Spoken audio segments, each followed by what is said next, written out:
Hey guys, I'm Salvador, and in response to the Wi-Fi router 5 being announced a couple of days ago, I decided to compile a list of my top 5 favorite video game inspired sneakers that have been released. Now these are collaborations, customs and whatnot, and bro, I'm glad I got a top 5, man. They've been lacking. And yeah, a couple of you young resellers might not know what these are, and I forgot about a lot of these, so it was nice to take a trip down memory lane and just see these. So without further ado, let's get on with the video.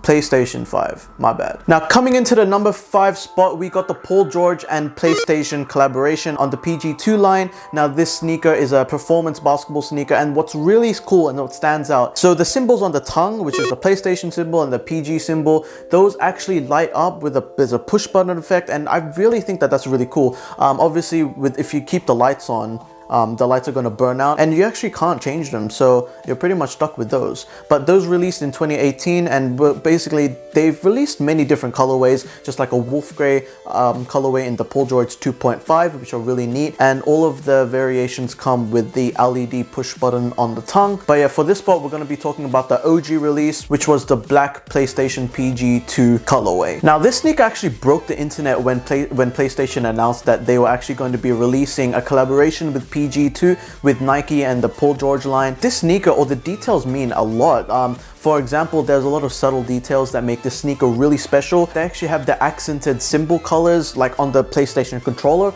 They have those as the accent colors for this sneaker. So for example, there's paint splatters in the same colors on the midsole, and the front lace rings are also in those same accented colors. So I really like those subtle details that make the sneaker pop. Resale on these is hovering around $500 since it was like the OG release, which is understandable. But I think that prices are going to skyrocket or rise significantly when the PS5 is set to release later this year. Now 2018 was a big year for PlayStation. They had the collab with PG, as we're talking about, and now they also announced that they were going to be releasing and collaborating with Nike again on another PlayStation and Air Force One collab. Now I'm going to be touching on the 2006 variation later on in this video, but for this was a slightly more wearable and more publicly available sneaker, and this was honestly really sick. It came in a matte black housing with a standard white midsole, and then the outsole was in an icy blue with the controller symbols accented in black on the midsole. And what really stands out is the Nike Air Force One Jewel swoosh in blue, which obviously the blue color is more predominant on the PlayStation 4 landing page. And yeah, I just really like those subtle details, and there's also patented leather, which is probably a callback to the original PlayStation Air Force One that released way back then, 2006, which was a really nice callback to that. And yeah, it was just in a nice patented leather, which really contrasted the smooth matte black in the front portions of the sneaker. Now moving on to the heel, you had the PlayStation symbol and the sacred controller buttons in the same jewel material as the front swoosh. And yeah, just these details made this sneaker take the number 4 spot on my top 5 list. And I really like how this was slightly more available to the public and was in a wearable colorway with subtle details that just made the sneaker pop. Resale right now is a bit strange. It's hovering around $500 to even $1,000 on StockX, but again, just like with the PG2s, expect these to rise significantly as this is such a wearable colorway. Now I guess PlayStation wasn't the only major video game console to want to get into the action in 2018. A couple weeks after Sony revealed the PlayStation and Nike Air Force One collab, I guess Xbox wanted that action as well. In E3, Microsoft and Xbox revealed that they were going to be collaborating with Jordan Brand this time to release an Air Jordan 1 Mid with the OG green Xbox as the primary color for this sneaker collaboration. And what I really like about the sneaker is that they actually kept it really simple. They made a simple color palette, and it just really consisted of 2 colors, one being black and the other being the Xbox green color. So that's what I really like about the sneaker. It's really simple, and it's just the details that really made the sneaker. And now that I think about it, it actually mimics the pine green Air Jordan 1 sneaker actually,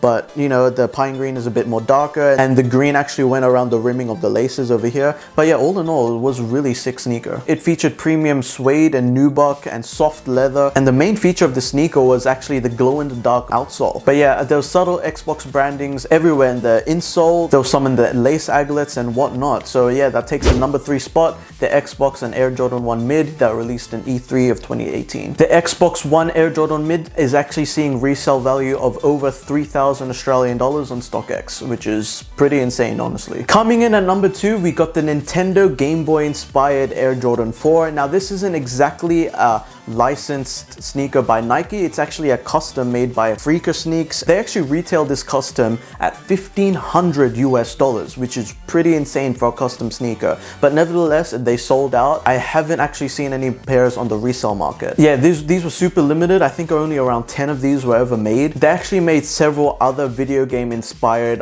Air Jordan 4s.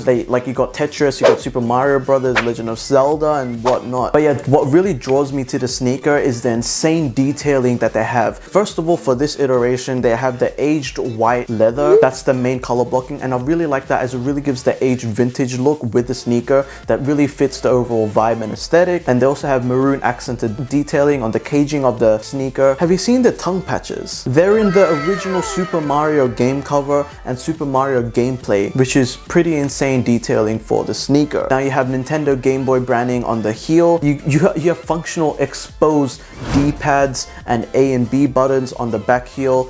This sneaker is just insane. And if that wasn't enough, the hang tag is in the Nintendo Game Boy cartridge form factor. That's insane detailing. And overall, the reason why this didn't take the number 1 spot is that they're not exactly official, so they're custom. So that's why I had to keep it at number 2. And by the way, number 1 is a banger, trust me. Now coming in at number 1, if you're an OG sneakerhead, you probably already know what these are. You probably already know what I'm gonna say for number 1, but it's the original PlayStation Air Force 1 that released in 2006. Now this was such a grail, and actually one of my friends, Ned, had a sample pair of these. They were worn 8 out of 10 condition, and he sold them for about 8,000 Australian dollars, I think, maybe. But yeah, these are absolutely insane. These broke the internet 2006. They had the original PlayStation logo on the heel. They had gradients on the back heel as well that made it sick. And what really made the sneaker pop is that they actually had the patent leather all over the sneaker, which again probably inspired the 2018 version I was talking about earlier.